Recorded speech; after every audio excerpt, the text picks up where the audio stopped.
जर तुम्ही आमचं YouTube चॅनल सबस्क्राइब केलं नसेल तर कृपया सबस्क्राइब करा व ताज्या घडामोडी जाणून घेण्यासाठी बेल आयकॉनला क्लिक करा।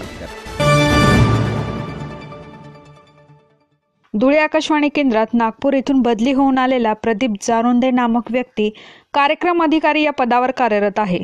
प्रदीप जारोंदे हा रविवारी सायंकाळी मद्यप्राशन करून आकाशवाणी केंद्रात आला। या ठिकाणी कामानिमित्त आलेल्या एका महाविद्यालयीन तरुणीला प्रदीप जारोंदे याने दिल्ली आकाशवाणी केंद्रावरून आलेला RN चा मेल तपासण्याचं निमित्त करून आपल्या दालनात बोलवलं। या ठिकाणी गेल्यावर प्रदीप जारोंदे याने सदर तरुणीचा हात धरून छेड काढली। या प्रकारामुळे घाबरलेल्या या तरुणीने घडलेला प्रकार आपल्या पालकांना सांगितला। या प्रकरणी तिचे पालक देवपूर पोलीस ठाण्यात गुन्हा दाखल करण्यासाठी गेले असता त्या ठिकाणी असलेल्या पोलीस निरीक्षकाने मुलीची देखील बदनामी होईल असे सांगून सदर घडलेला प्रकार दडपण्याचा प्रयत्न केला। बदनामीच्या भीतीने मुलीच्या पालकांनी देखील गुन्हा दाखल केला नाही। मात्र या प्रकाराबाबत मंगळवारी मनसेच्या पदाधिकाऱ्यांना माहिती मिळताच त्यांनी धुळे आकाशवाणी केंद्र गाठले। या ठिकाणी मनसेच्या कार्यकर्त्यांनी प्रदीप जारोंदे याला घडलेल्या प्रकाराबाबत जाब विचारला असता त्याने आपण हे कृत्य केल्याची कबुली दिली। यावेळी सदर मुलीची मनसेने कान पकडून माफी मागावयास लावली। घडलेल्या प्रकारामुळे धुळे आकाशवाणी केंद्र चर्चेत आले असून अशा अधिकाऱ्यांची हकालपट्टी करण्याची मागणी केली जात आहे। केंद्रामध्ये महिला हे कामं करतात, महिला वर्कर्स पण आहेत।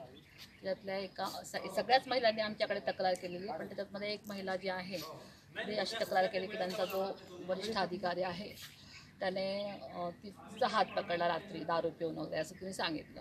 तशी तक्रार तुम्ही पोलीस स्टेशनला पण दिली होती, देवपूर पोलीस स्टेशनला।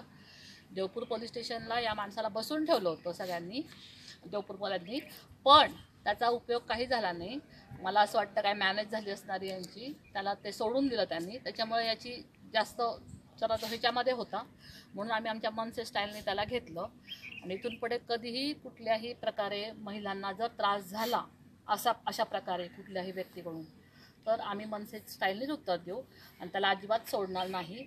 आणि पोलिसांनी पण जरा त्यांचं हे दाखवायला पाहिजे की एका महिलेवर अत्याचार होतो, त्यांना ते मिसगाईड करतात, त्यांना ते कन्व्हिन्स करतात की तुम्ही तक्रार ठीक आहे, तक्रार नोंदवली, पण ते असे त्यांना सांगत होते किंवा तुम्ही जर तक्रार मागे घेतली तर तुमची पण बदनामी होईल, महिलांना बदनामी होईल अशी तुम्ही भीती दाखवता। पोलिसांनी म्हणायला पाहिजे ना उलट, किंवा नाही तुम्ही तक्रार दाखल करा, आम्ही त्याला उचलून आणतो, आम्ही त्याच्यावर केस दाखल करतो, त्यांना कन्व्हिन्स करतात महिलांना। जायचं कुठे आम्ही? आणि आता मी हा SP-नं हा जाब, आता इथून जर मी SP-नं हा जाब विचारणारच आहे की काल आम्ही तक्रार दिलेली त्याच्यात झालं काय, हे असं लोकांना समजावून सांगतात का तक्रार घेऊ नका म्हणून? असं महिलांना कन्व्हिन्स करतात का तुमची बदनामी होईल अशी कन्व्हिन्स करतात महिलांना? आता त्यामुळे आम्ही आमच्या आता मनसे स्टाईलने त्यांना उत्तर दिले, त्यांनी माफी मागितलेलं आहे, पण आता पुढे आम्ही अजून काय करायचं आम्ही बघू। इथून पुढे आम्ही महिलांवर अत्याचार अजिबात खपवून घेणार नाही।